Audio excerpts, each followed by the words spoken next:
Welcome, everybody, back to the Realty Rundown with the Nic Wyse team. Today, we are going to be diving into an issue, great start, an issue that frustrates a lot of buyers.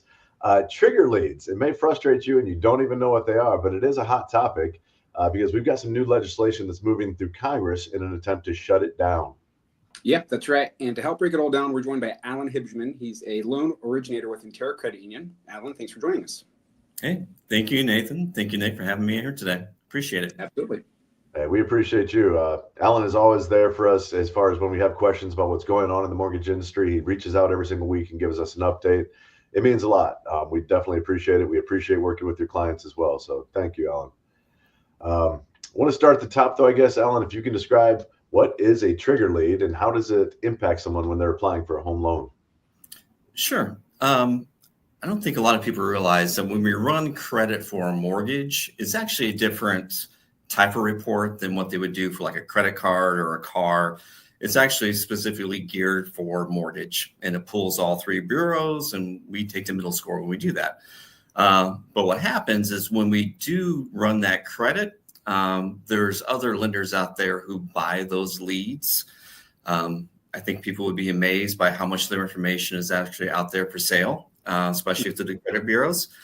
And so a lender may get a lead saying that Nic Wyse ran a credit report for a mortgage. That's pretty much all they get, that name and a phone number. And then once that lender gets that, then they'll call the borrower, to try to offer them what they have for their products and services. Interesting. I will say I've had some clients, as soon as they apply for the mortgage or shortly after, they do get bombarded with phone calls, emails. I've had some like spam mail, but it can certainly be overwhelming to the process. Yeah, and I hear what you're saying, Alan. It's not that Alan Hibshman and Interra Credit Union are selling your information. It's the fact that you're pulling this from the credit bureaus. They're selling the information, as far as I understand it. Is that correct? That is correct. Yeah, we don't sell it out to anybody. Obviously, we don't want other lenders to be calling our borrowers. But yes, It's through the credit bureau.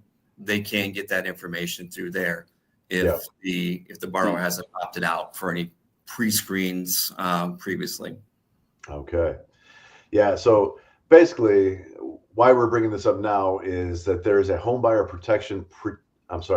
Privacy Protection Act, which is gaining traction right now in Congress, and its basic aim, as I understand it, is to stop lenders from accessing your credit data without your consent. So not so much that you have to go into some back alley somewhere and remove the ability for them to sell your leads. This would, I think, maybe take away their ability to do that. So Alan, from your perspective as a lender, how big of a headache is this for both you and for your clients? I mean, it can be for the clients because, the mortgage process is already confusing enough for a lot of people, especially I think we've all seen this last year, a lot of first-time home buyers come into the market now, and it can kind of be overwhelming. Then all of a sudden they're getting all these calls right when they're getting the process started with one person, and they're not sure where these calls are coming from. I think a lot of these calls are coming from lenders who aren't local, that might be out of state or, ones that they've never heard of before. I mean, for me, it's really not that much of a headache. It is because it affects my borrowers. I've always encouraged everybody to shop. It's always good to see what else is out there because every lender specializes in their own certain things. So I have no problems with that. As long as I'm doing my job and doing my job well, then they'll come back to me. But I know for me personally, I don't like getting phone calls like that during the day. Especially if it's, 20 or 30 in a row, all of a sudden, that can be pretty annoying. And I'll have to admit, I was one of those people when I first started out that was making those calls, where I was at, when you first start out and you have no prospects, you'll take whatever you can get. So we would get these leads, and when I would call them, I would be apologetic. I'd leave a message and I'd be like, hey, I'm sorry. I know you've gotten 30 or 40 calls probably already today. I'm sorry to add to it. It's my job. If you need something, call me. But yes, it can be overwhelming. Like I said, I'm all for competition and for people shopping, but for them to do it on their terms and not for getting random calls from places they don't know. Sure. Yeah. So correct me if I'm wrong, but this legislation would restrict lenders from using trigger leads unless there's a pre-existing relationship or written consent from the consumer. Would that be correct? Yes, that's what it sounds like to me as far as that goes.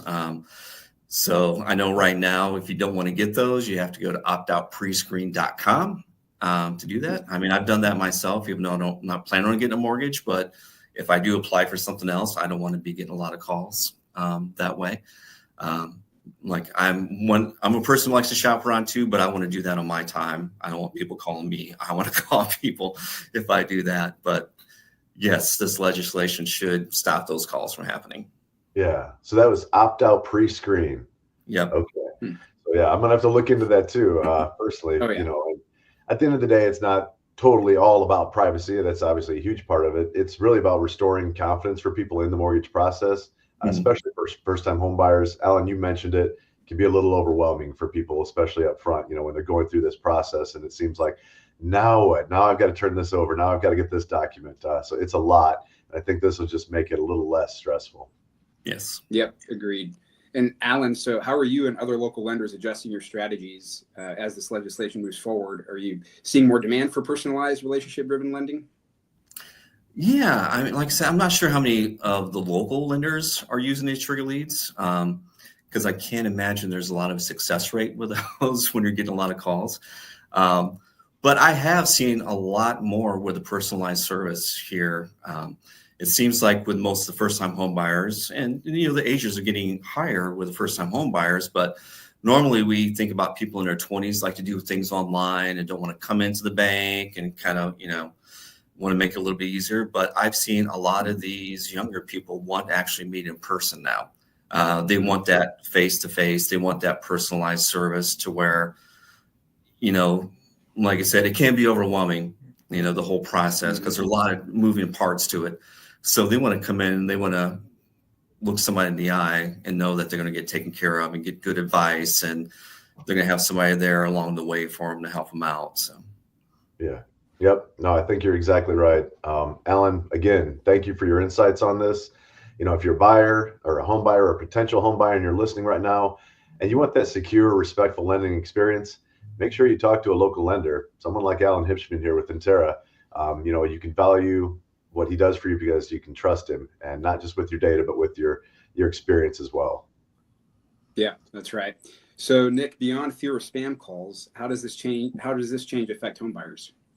I think it's just going to lessen the stress of the loan process. You know, we talked about the first-time buyers especially, but for everybody, Alan, you know this because you're dealing with it all the time, but you know, somebody's going through the process of getting a mortgage. It seems like there's always something that needs to be turned in, you know, like, hey, we need another pay stub to come in. We need this letter of explanation of how these funds showed up in your account in the first place. There's a lot of moving parts when that happens. And it's not Alan sitting behind his computer going, what can I ask for next? You know, you've got underwriters and you've got people that are behind the scenes, your processors, your closers who say, you know, we want to make sure that this loan is what we think it is. And so we're going to go through this process. So it's already a lot. There's already some stress in there. I think this is just going to help get rid of some of that stress, narrow down. You're just doing the things you need to be doing instead of answering, like you said, 30 or 40 phone calls from people who are doing a bit of predatory lending, maybe. Yeah, and just to add on to that, that is something that I kind of mentioned up front. Like, hey, I'm going to ask for a lot of stuff. Some of it might not make sense, but we underwrite to Fannie Mae, and Fannie Mae is out there to protect consumers and make sure we're doing good loans. So sometimes Fannie kind of wants to get a little bit more into the business and, you know, make sure that we're doing our due diligence and that we're doing what we're supposed to do to make sure that, you know, we're doing what's right for our borrowers. So yeah, when you're dealing with that, then getting calls, then you get confused. Like, was this from you? Because I'll get that too. I'm like, was this call from you in Interra, or was this from, you know? And so anything that we can do to make the process simpler, you know, that's why I always recommend having a realtor. It's going to make the process easier for you, right? Because they'll ask me questions. I'm like, that is not my area of expertise. I don't really want to answer that question for you. Call Nic, call Nathan. They'll let you know what you need to do. So that's awesome. Yeah. So I think you kind of, answered for us, what could this potentially do to the area lenders, and I think it's just going to continue to make that pivot toward that relationship based marketing, not so much the cold calls, but hey, we've got a relationship. You've been referred to me because I helped somebody in the past. So it's not just so much about grabbing leads. I think it's going to be a healthy shift for the whole industry. Yeah, I would agree. So where does the bill go from here? So as I understand it, it's already cleared the Senate. Similar version has now passed in the House Financial Services Committee. So I think most people fully expect this to be passed and signed by the end of the year. And this could obviously pave the way for future privacy protections in real estate and in lending. So I think there's more coming down the road from this. I think this is something people want. Congress hears you. We've got this started, and there's probably going to be more things along this line coming down the road. So I think that's it. That's what we had for this episode of the Realty Rundown from the Nic Wyse team. Again, a huge thank you to our guest, Alan Hibshman from Interra Credit Union, for joining us today, shedding light on trigger leads, what they are, and how they impact the Homeowners Privacy Protection Act. Yeah, Alan, we appreciate your insight. It's clear that this legislation could really improve the home buying experience and protect borrowers from some of the chaos that comes with unsolicited offers. Yeah. I'm hoping that whatever it does to make it a little bit easier, a little bit less stress-free is great for me. So really appreciate you guys. I appreciate you guys, what you do for my members, and look forward to working with you more.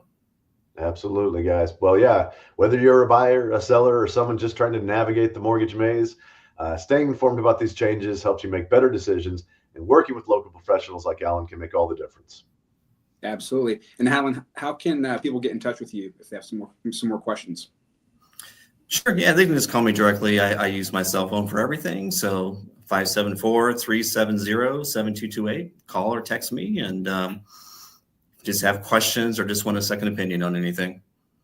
Or if you're triggered, Or if you're triggered. That's right. I'm not easily triggered, as you can see from my thing. All right, guys. Thanks again, Alan, Nate, for joining me.